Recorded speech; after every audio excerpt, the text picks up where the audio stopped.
We begin tonight in Daniel 3 and verse 9 beginning. Remember this great colossal statue has been put in place by Nebuchadnezzar, and he wants everyone to bow down to it. He's called all of the top people in his kingdom, even down to the sheriffs, as they were called. It's interesting, in the Old Testament they didn't call him a sheriff, but that's okay. For our English, it's understandable. These were police officers, basically. And so we get to Daniel 3 and verse 9 beginning. They spake and said to the king Nebuchadnezzar, O king, live forever. Now remember, where we're at is the trumpets and all this musical instruments had made their loud noise, and the people all bowed down, but three didn't. They spake and said to the king Nebuchadnezzar, O king, live forever. Thou, O king, hast made a decree that every man that shall hear the sound of the cornet, flute, harp, sackbut, psaltery, and dulcimer, and all kinds of music shall fall down and worship the golden image. And whosoever falleth not down and worshipeth, that he should be cast into the midst of a burning fiery furnace. The term live forever seems to have been a very common greeting, so to speak, for people of high authority back in those days. You'll see it very often in the Old Testament. And it's usually not just a cordial greeting, but it's also a greeting of respect for someone. It's sometimes used to flatter people, insincerely, just flatter them, and they want their blessing, so to speak. And so they have to flatter them, they felt like, to keep themselves in good rapport with the ruler or whoever it is that they're flattering. These envious and jealous, selfish tattlers are now going to remind the king of his command and the penalty for disobedience. They're not going to just remind him of his command. They want to make sure that they get in the idea of how he said he's going to punish these people. Oh, they thought they had Shadrach, Meshach, and Abednego, didn't they? They thought they had them. Oh, we finally are going to get rid of these people. But it's not going to work out that way, is it? You and I know the rest of the story. In Daniel 3 and verse 12, there are certain Jews. Now they get to their tattletale part. There are certain Jews whom thou hast set over the affairs of the province of Babylon, Shadrach, Meshach, and Abednego. These men, O king, have not regarded thee. They serve not thy gods, nor worship the golden image which thou hast set up. These Chaldeans are setting the stage, or set the stage for their accusation against these young men in the previous verses, and now they make their accusation. And when we look throughout the book of Daniel and life itself, we see that accusations have often been made against God's people. Often they're lies. And why are they doing this? Why do people do this? Well, the simple answer is they hate God's book. They hate the idea of God. They hate someone ruling over them. But there's more to it than that. I believe that when they see a Christian's life, a follower of God's life, whether it be in the Old Testament or the New Testament, they have jealousies. They see how happy Christians are. They see the good that Christians do, and they don't like that. And the evidence for what I'm saying is seen all around us. Look at the hatred that's being formulated in this country right now. There are parties that are always trying to look for a way to pit one group against another group. What is that? It's hatred. But you don't see that in the Lord's church, do you? You see a unity. You see happiness. God's people need to expect that we're going to be laughed at, mocked, ridiculed. We're going to be denigrated. We'll be wrongfully imprisoned, physically abused, and sometimes even murdered. Now, I'm looking at that from a historical standpoint because in our day and time in this country, we're not murdered yet. If we are, if some have been murdered because of their faith, we don't know about it. Maybe we'll never know about it. But the time may come in our country where all of these things that I've just mentioned will come to pass with regard to us. Why can I say it? Because I can look back in history and see that it has always been the case. God's people have always been lied about and talked about and denigrated and mocked because, oh, you people don't believe in music. You people don't believe in morality. You people think that, on and on it goes. Are we any different? The Lord warned us that that would be the case. He warned us that we're going to have to go through these trials, and not just trials, but persecution in trials. Just because we're Christians, that's how people will treat us. And you may think to yourself, well, I've never seen that done. I wonder what they've done behind your back because you wouldn't go to the bar with them. You wouldn't do this or that, whatever it is that they're encouraging to be done that's wrong in the sight of God. Whom thou hast set over the affairs of the province of Babylon. I see an accusation in that. I don't think they just simply said it.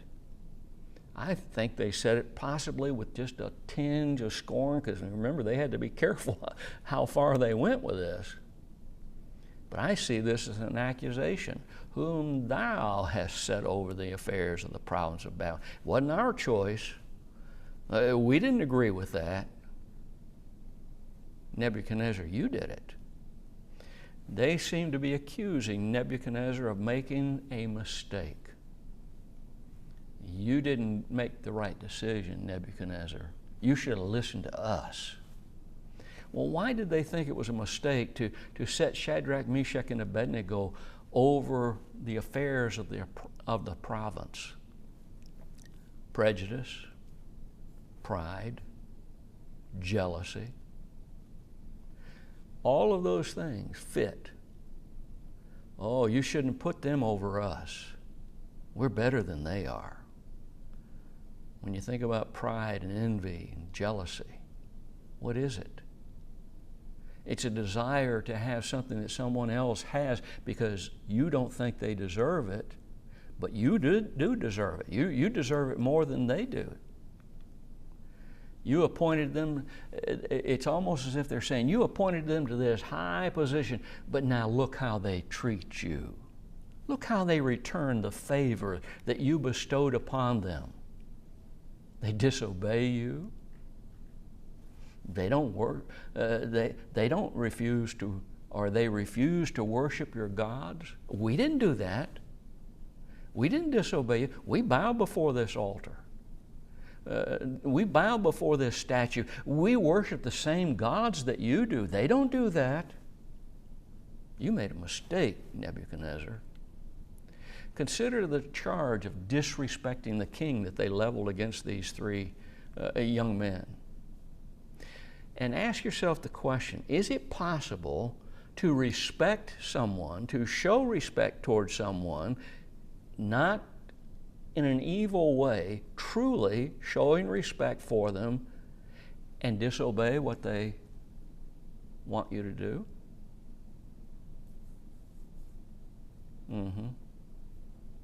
It is. God teaches us that His children are to be respectful to rulers, and if we're to be respectful to rulers, whoever is ruling over us, doesn't matter what party that person belongs to, doesn't matter what they advocate, the position they hold deserves respect. God teaches us that. Romans chapter 13. I'm afraid a lot of members of the Lord's church are going to end up in a place they don't want to go because they talk disrespectfully, act disrespectfully toward our leaders. Because God demands it. God teaches us to respect all people. I don't have to agree with what they do to give them the respect that they deserve as God's children. God loves them. No matter what they're doing, God loves them. I remember long ago hearing a preacher when I was a lot younger and a lot more stupid than I hopefully am now, making a similar statement to what I just made. God expects us to respect all people no matter what kind of life they live. He loves them. And I remember thinking at the time, what? How can you say that? How am I supposed to do that, considering what they may be doing to me or saying about me? Hopefully I've grown enough to understand. It's because God loves them that He demands our respect toward everyone. God wants them to be saved, no matter what kind of life they're presently living. And God expects us to, does not expect us to do everything that they say or do, but show them respect. So does God expect us to obey every command they give? No. You know, it wasn't too long ago that a command was being given in our society for everybody to do a particular thing. A lot of folks said, I'm one of those folks. I said, what you're doing is wrong. What you're commanding us to do is wrong without proof that it really does what you say it does. I wanted proof. And God has always expected us to demand proof of what's good and what's bad.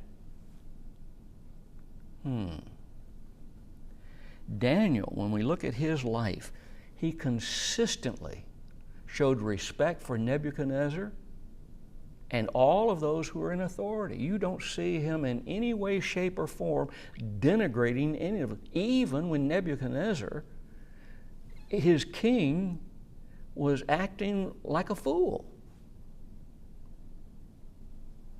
You don't see that. And I say that from this standpoint, a fool. I'm talking about somebody who denies the God of heaven. Shadrach, Meshach, and Abednego showed respect to Nebuchadnezzar's command to attend this meeting, didn't they? You see, they obeyed what they could. There was nothing wrong in showing up at a meeting the king said and commanded for them to be at.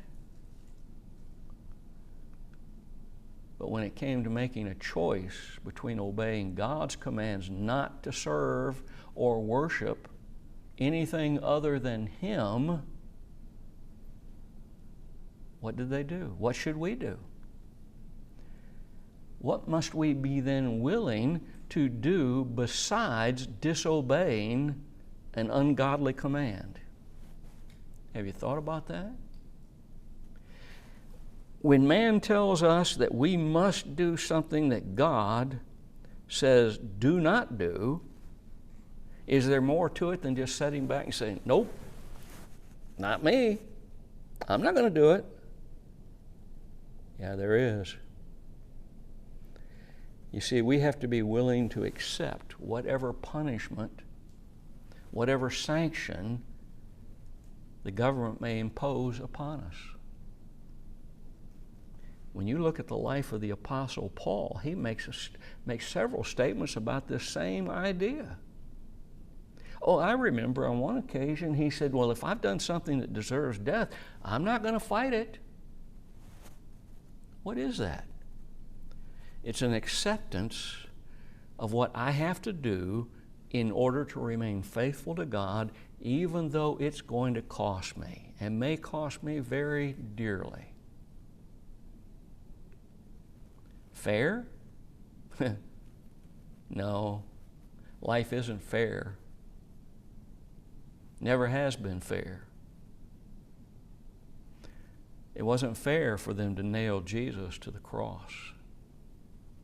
That wasn't fair. A man who had never sinned, never done anything wrong. Wasn't fair to nail him to the cross.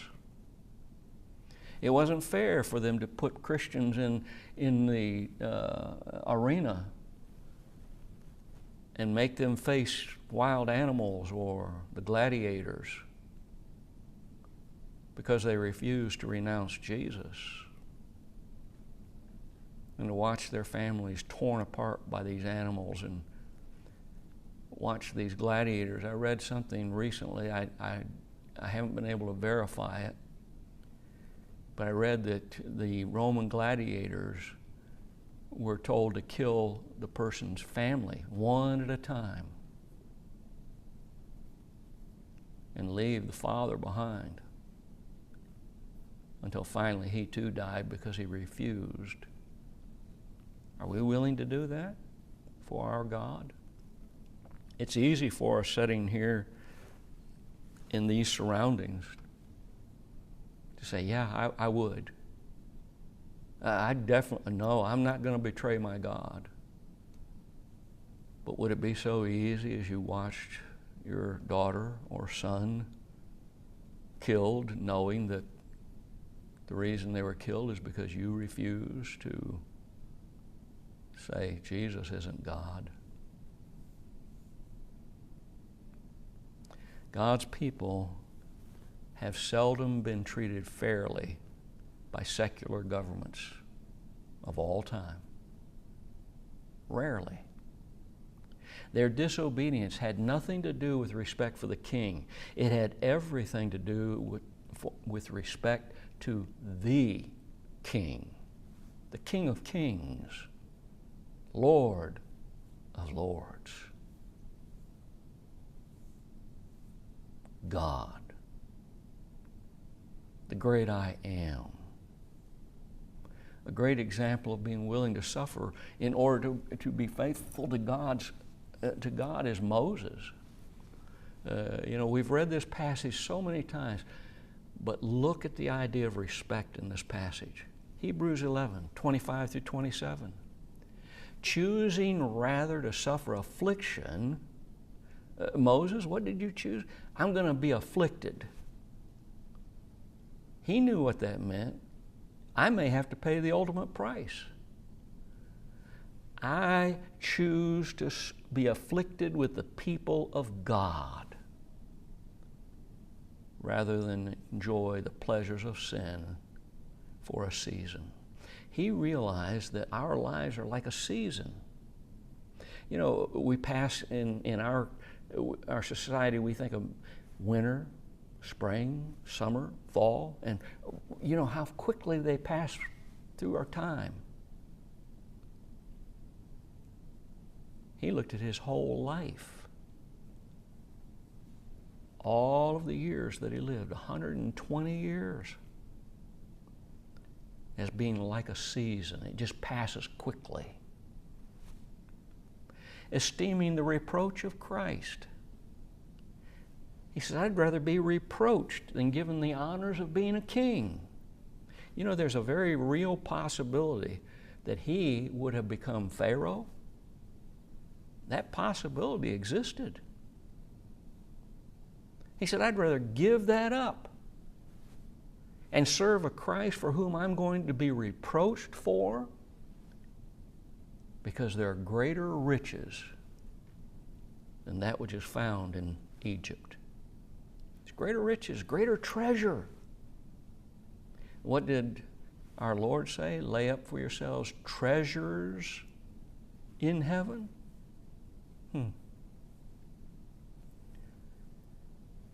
Where he had respect under the recompense of reward. You know, I've heard people say, well, Bob, you ought not to talk about reward. Told me, you ought not to talk about reward for a Christian. Wait a minute. One of the greatest men of all time talked about the reward, the recompense, that which he would be given for making the choice that he made. Instead of following the riches of Egypt, instead of following the power that was available in him and in Egypt, he'd rather have the reward that God was willing to give him. By faith, he forsook Egypt. He was willing to give it all up. Remember, he had the best education. There is evidence growing in archaeological realms that he actually led the forces of Egypt against their enemies many times. He was a great commander. All of the treasures of Egypt. He could choose any woman that he wanted to be his wife, and that would be it, or as many as he wanted. Gave it all up. It's not worth it. And he wasn't afraid of the king. I've often thought about that phrase.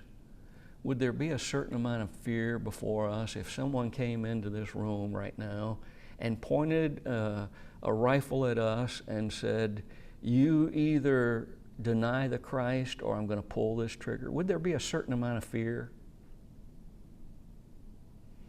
You see, the difference is he wasn't afraid enough of what the king could do to him that he was willing to obey the king instead of the king of heaven and earth. Oh, remember he talked about affliction in verse 25? Well, look at what he says in verse 27.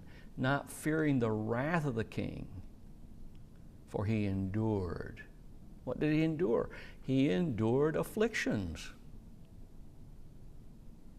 You remember when he first went before Pharaoh and said, God sent me here. Got a message for you, Pharaoh. Let my people go. Do you remember how Pharaoh treated him? He mocked him. Who is this God that I should obey him? It was as if in Moses' mind he could actually see God. Let me ask you a question. When we partake of the Lord's Supper on Sunday mornings, an act of remembrance, an act of worship,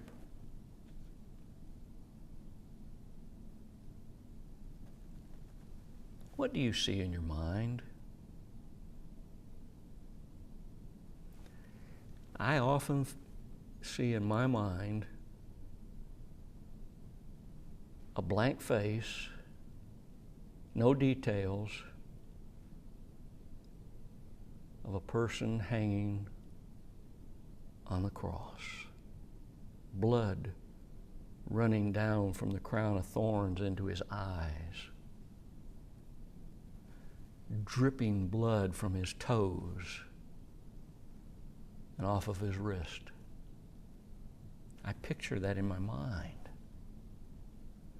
That's the same idea as Moses seeing him who is invisible.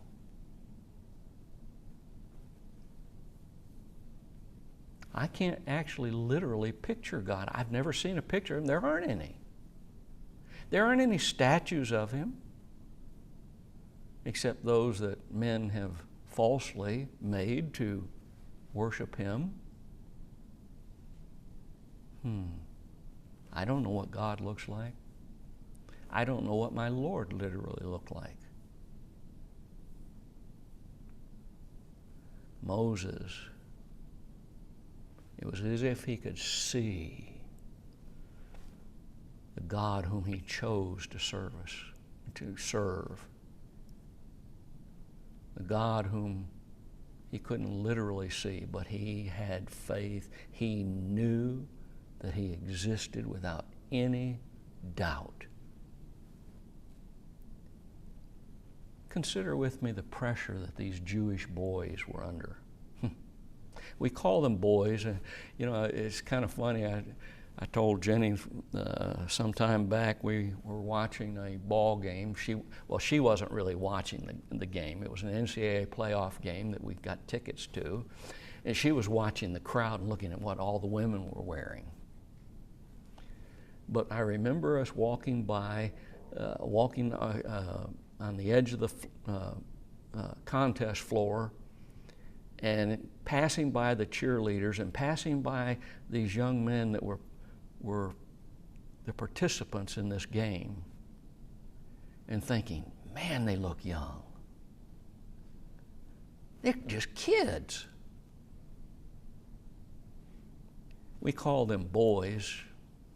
They would have probably been in their very early 20s at this point in time, probably.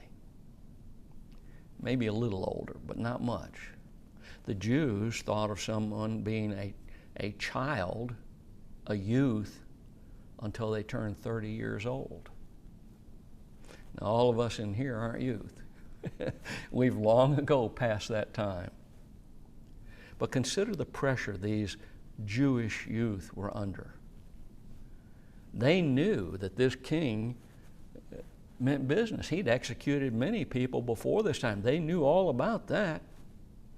Hadn't they executed many of their own, or many of their people back in Israel when he conquered them?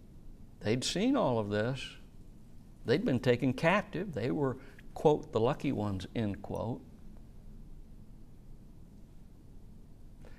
They may have seen some of their own family members murdered by this king, executed. And they saw what he did to Judah and its cities, tearing them down with no regard for them. Kings led armies in those. I've often wondered if presidents led armies, literally led them out in front. Would we have as many wars as we have seen over the ages? And you know what the conclusion I came to? Yes. Because we saw kings way back when lead their troops right in front of them. We'd still have just as many wars as we do then, as they did then. And the reason, because of greed, wanting what that enemy has. It's not his generals who did all of this killing. Nebuchadnezzar was involved in this too. They saw what he had done to their people, killing, enslaving, etc. And at the very least, they knew that now they're going to lose their position of power, at the very least, because they disobeyed the king. But they know more than that. But you know, they may have rationalized. We see a lot of people rationalizing their behavior nowadays. But it's nothing new. People have always done it. The woman whom thou gavest me, she gave it to me to eat, and I ate. Oh, that serpent, he beguiled me. Many times today, people rationalize like this, and keep in mind these young men as I see this, or say this. If I lose my position, I'll not be able to help my people. Why, I'm in a position of power now. What did Moses do? He could have rationalized that way too, couldn't he? How many people today do you think rationalize, well, you know, I'm in a position that I can help my people. Or if I lose this position, I'll not have a nice income coming in. What am I going to do about a job? My family is used to this, and we've provided for them, and I won't have any insurance, and I won't have any way to support them. I won't have any way to feed them. So I'll compromise. Consider carefully their reaction in this context. No. We don't care what the consequences are. We're not going to obey you, King, because our King, the God of heaven, has told us not to worship anyone except Him. So we're not going to do it. They were emphatic. And yet I can see them doing it with respect, cannot you? King, we can't do this. We're not going to do it. We can't worship an idol. They obeyed the law of the land where they could without violating God's will. They came to the meeting that was called for. But when in that meeting they were commanded to bow to this statue, in Acts 5:29, we ought to obey God rather than men. That's the philosophy they had. The philosophy you and I must have. Any human being, any government that demands of us that we do something that God says is wrong, we must refuse. You ever remember hearing the phrase, with due respect? Yeah, with due respect. Look at verse 13 through 15. Then Nebuchadnezzar, in rage and fury, commanded to bring Shadrach, Meshach, and Abednego. And then they brought these men before the king. Nebuchadnezzar spake and said unto them, Is it true, O Shadrach, Meshach, and Abednego, that do not ye serve my gods, nor worship the golden image which I have set up? Now if ye be ready, that at the time ye hear the sound of the cornet, flute, harp, psalter, and dulcimer, and all kinds of music, you fall down and worship the image which I have made well. But if ye worship not, ye shall be cast the same hour into the midst of a burning fiery furnace. And who is it is that God that shall deliver you out of my hands?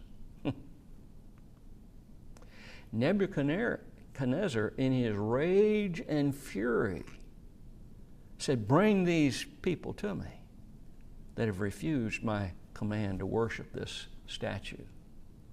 The words rage and fury are actually interchangeable, and they indicate an extreme anger. They complement each other, and by that show that this wasn't just an anger. He wasn't just in a rage. This was just extreme anger when he heard that somebody had violated his command. Now, chapter 2 showed how quickly the king could lose his temper. We saw that when he had that dream and his so-called dream tellers couldn't tell him what it meant. And we saw that he could demand drastic consequences for failure to obey him. Nebuchadnezzar was a person who we'd say would lose his head quickly. Note Nebuchadnezzar's first words to these young men. Is it true? Notice, is it has been provided for us. True, O Shadrach, Meshach, and Abednego? Almost. Did you purposely disobey my commands? That's almost what it seems that he's saying. Did he doubt the Chaldeans' charges against them? Go back to chapter 2. It seems that he doubted their claims, and that's why he wouldn't tell them what the dream was and told them, if you can't do this, I'm going to kill you. Did he know of their jealousy about these young men? I dare say, probably. Had there been instances where their jealousy had spilled over and was very evident? Possibly. Would the king have given any of these other men, would he have given his Chaldeans that came before him at this time, would he have given them a do-over? I wonder about that. Because remember in chapter 2, when his men said, what did he do? He sent his man out to kill them. Get rid of them. There wasn't any do-over. Who is that God? Look at this statement. Who is that God? Can't you just hear the derision in his voice? Who is that God that shall deliver you out of my hand? There ain't no such being, is basically what he's saying. Even before he made this antagonistic statement toward God, I believe God would have saved these boys anyway, no matter what. But I do also believe, this is my personal belief, that you don't throw something like that in the face of God without God reacting. In the Old Testament, we see it over and over and over again. Nebuchadnezzar seems to have been challenging the God of heaven with what he said. I believe that this challenge made it certain that God was going to save these boys. Whether he would have before or not, I don't know. I'm not God, and we're not actually told it was. They believed that he would, but that doesn't make it so. Going through the scriptures, it appears that any time a man challenged God, he always raised his hand of wrath against that man. Remember Exodus 5, verses 1 and 2? And afterward Moses and Aaron went in and told Pharaoh, "Thus saith the Yahweh God of Israel." And I want you to notice how I've put that. Yahweh God. All members of the Godhead are one in purpose, in design. But when you see the word Lord capitalized followed by God, this is showing something special. And so I've used the word that God used of himself, Yahweh, I am, of Israel. Let my people go, that they may hold a feast unto me in the wilderness. Worship me in the wilderness. And Pharaoh said, "Who is the Yahweh that I should obey his voice? Let Israel go. I don't know any Yahweh, neither will I let Israel go." Can't you just hear the scorn in his voice? Consider, and we remember what happened to him. His nation was destroyed. His army was destroyed. He lost his life in the Red Sea with his army. And notice I said Red Sea. It wasn't the Reed Sea, as the liberals of our day want to point out. You know, that would have been a greater miracle than them drowning in the Red Sea when Pharaoh's army tried to cross and they drowned. That'd be a greater miracle. Yeah. In 1 to 2 feet of water, they all drowned? Consider the challenge of Rabshakeh to King Hezekiah and God. Who are they among all the gods of the countries that have delivered their country out of mine hand? And the Yahweh should deliver Jerusalem out of my hand? You must be foolish. The gods of all these other countries didn't save them from our hand, didn't save them from our sword. Just who do you think this God is that you claim will keep you out of my hand? And that very night, the angel of God killed 185,000 soldiers in their camp. Can you imagine the next morning? I am of a personal belief that not a sound was made when the angel of God, I believe that to be the second person of the Godhead, killed all of those soldiers. Can you just imagine waking up the next morning and looking around these hundreds of thousands of troops and see close to 200,000 of their fellow soldiers just dead? It's rumored that the owner of the Titanic made a statement about the Titanic, and he said in effect, even God cannot sink this ship. Now, we don't know if he actually said that or not. I've not seen any definitive proof with regard to that. But look what happened to the Titanic. Think God didn't have something to do with that? If indeed this man who owned the Titanic had it built, if he said such a statement, the rest is history, isn't it? We'll come back to verse 16 next week and continue our thoughts on the book of Daniel.